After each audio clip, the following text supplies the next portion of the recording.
रामचंद्र जी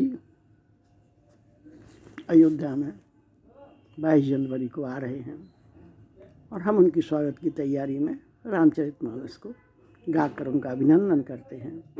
हम सब पाठक भाई बहन उन्हें नमन करते हैं और उनका आह्वान करते हैं कि वो आएं और विराजें। आगे हमने 14 दोहे तक पढ़ा था, अब हम उसके आगे उसका अर्थ पढ़ेंगे जो हमने 22 नवंबर को गाया था। श्री महेश और पार्वती जी को मैं प्रणाम करता हूँ, जो मेरे गुरु और माता पिता हैं, जो दीनबंधु और नित्य दान करने वाले हैं।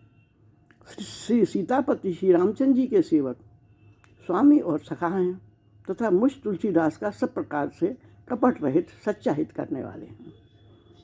जिन शिव पार्वती ने कलयुग को देखकर जगत के हित के लिए साबर मंत्र समूह की रचना की, जिन मंत्रों के अक्षर बेमेल हैं, जिनका न कोई ठीक अर्थ होता है और न जप ही होता है, तथापि श्री शिव जी के प्रताप से जिनका प्रभाव प्रत्यक्ष है, वे उमापति शिव जी मुझ पर प्रसन्न होकर श्री राम जी की इस कथा को आनंद और मंगल की मूल बनाएंगे। इस प्रकार पार्वती जी और शिव जी दोनों का स्मरण करके और उनका प्रसाद पाकर मैं चाव भरे चित्त से श्री रामचरित्र का वर्णन करता हूँ।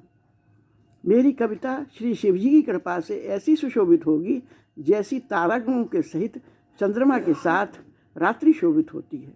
जो इस कथा को प्रेम सहित एवं सावधानी के साथ समझ बूझ कर कहेंगे सुनेंगे, वे कलयुग के पापों से रहित और सुंदर कल्याण के भागी होकर श्री रामचंद्र जी के चरणों के प्रेमी बन जाएंगे।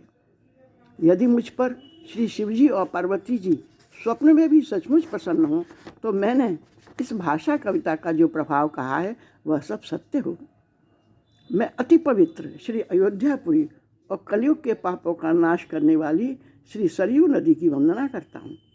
फिर अवधपुरी के उन नर नारियों को प्रणाम करता हूँ जिन पर प्रभु श्री रामचंद्र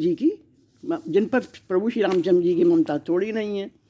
उन्होंने अपनी पुरी में रहने वाले सीता जी की निंदा करने वाले को भी पाप समूह को हटाकर उनका शोक रहित बनाकर उनको अपने लोक धाम में बसा दिया।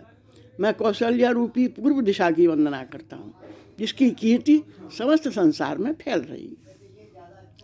जहाँ से विश्व को सुख देने वाले और दुष्ट रूपी कमलों के लिए, जहाँ कौशल्या रूपी पूर्व दिशा से विश्व को सुख देने वाले और दुष्ट रूपी कमलों के लिए पाले के समान श्री रामचंद्र जी रूपी सुंदर चंद्रमा प्रकट हुए। सब रानियों सहित राजा दशरथ जी को मैं पूर्ण और सुंदर कल्याण की मूर्ति मानकर मैं वन वचन और कर्म से प्रणाम करता हूँ। अपने पुत्र का सेवक जानकर वे मुझ पर कृपा ही करेंगे, जिनको रचकर ब्रह्मा जी ने भी बढ़ाई पाई है तथा जो श्री रामचंद्र जी के माता और पिता होने के कारण महिमा की सीमा है। मैं अवध के राजा श्री दशरथ जी की वंदना करता हूँ, जिनका श्री राम जी के चरणों में सच्चा प्रेम था, जिन्होंने दीनदयाल प्रभु के बिछड़ते ही अपने प्यारे शरीर को मामूली तिनके की तरह त्याग दिया। मैं परिवार सहित राजा जनक को प्रणाम करता हूँ, जिनका श्री राम जी के चरणों में गूढ़ प्रेम है, जिसको उन्होंने योग और भोग में छिपा रखा था, परंतु श्री रामचंद्र जी को देखते ही वह प्रकट हो गया। भाइयों में सबसे पहले मैं भरत जी के चरणों को प्रणाम करता हूँ, जिनका नियम व व्रत वर्णन नहीं किया जा सकता और जिनका मन श्री राम जी के चरण कमलों में भौरों की तरह लुभाया हुआ है, कभी उनका साथ नहीं छोड़ता। मैं श्री लक्ष्मण जी के चरणों को प्रणाम करता हूँ, जो शीतल सुंदर और भक्तों को सुख देने वाले हैं।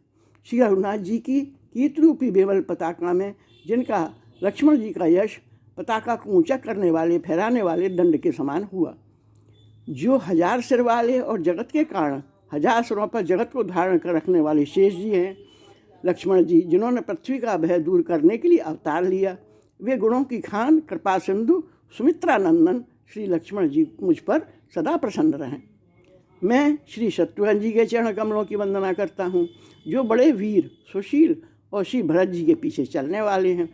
मैं महावीर श्री हनुमान जी की विनती करता हूँ, जिनके यश का रामचंद्र जी ने स्वयं अपने मुख से वर्णन किया है। मैं पवन कुमार श्री हनुमान जी को प्रणाम करता हूँ, जो दुष्ट रूपी वन के को भस्म करने के लिए अग्नि रूप हैं, जो ज्ञान की घन मूर्ति हैं, जिनके हृदय रूपी भवन में धनुष बाण धारण किए श्री राम जी सदा निवास करते हैं। बानरों के राजा सुग्रीव जी, रीछों के राजा जामवन जी, राक्षसों के राजा विभीषण जी और अंगद जी आदि जितना बानरों का समाज है, सबके सुंदर चरणों की मैं वंदना करना चाहता हूँ, जिन्होंने अधम पशु और राक्षस आदि शरीर में भी प्रभु श्री रामचंद्र जी को प्राप्त कर लिया। पशु पक्षी देवता मनुष्य असुर समेत जितने श्री राम जी के चरणों के उपासक हैं, मैं उन सबके चरण कमलों की वंदना करता हूँ। श्री राम जी के वे निष्काम सेवक हैं।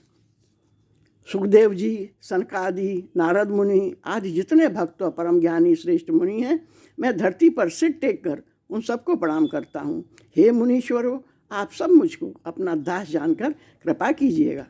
राजा जनक की पुत्री, जगत की माता और करुणा निधान श्री रामचंद्र जी की प्रियतमा श्री जानकी जी को मैं दोनों चरण कमलों में से मनाता हूँ, जिनकी कृपा से मैं निर्मल बुद्धि पाऊँ।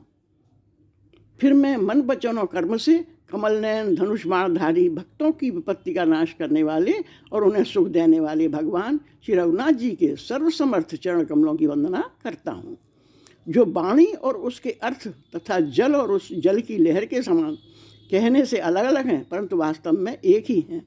उन सीताराम जी के चरणों की मैं वंदना करता हूँ, जिन्हें दीन दुखी बहुत ही प्रिय हैं। मैं श्री रघुनाथ जी का नाम राम की वंदना करता हूँ, जो महामंत्र है, जिसे महेश्वर शिव जी जपते हैं, उनके द्वारा जिनका उपदेश काशी में मुक्ति का कारण है तथा जिसकी महिमा को गणेश जी जानते हैं, जो इस राम नाम के प्रभाव से ही सबसे पहले पूजे जाते हैं। आदि कवि श्री वाल्मीकि जी राम नाम के प्रताप को जानते हैं, जो उल्टा नाम मरा मरा जप कर पवित्र हो गए। श्री शिव जी के इस वचन को सुनकर एक राम नाम सहस्त्र नाम के समान है। पार्वती जी सदा अपने पति श्री शिव जी के साथ राम नाम का जप करती रहती हैं। नाम के प्रति पार्वती जी के हृदय की ऐसी प्रीति देखकर शिव जी बहुत हर्षित हो गए और उन्होंने स्त्रियों में भूषण रूप पतिव्रताओं में शिरोमणि पार्वती जी को अपना भूषण बना लिया, अर्थात उन्हें अपने अंग में धारण करके अर्धांगिनी बना लिया।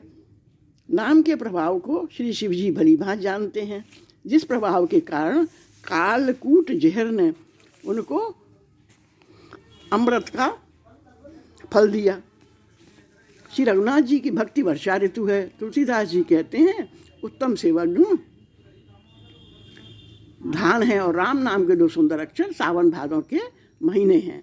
ये हमने रामचरितमानस का दोहा 18 तक अर्थ किया और राम नाम का रसपान किया। जय श्री राम।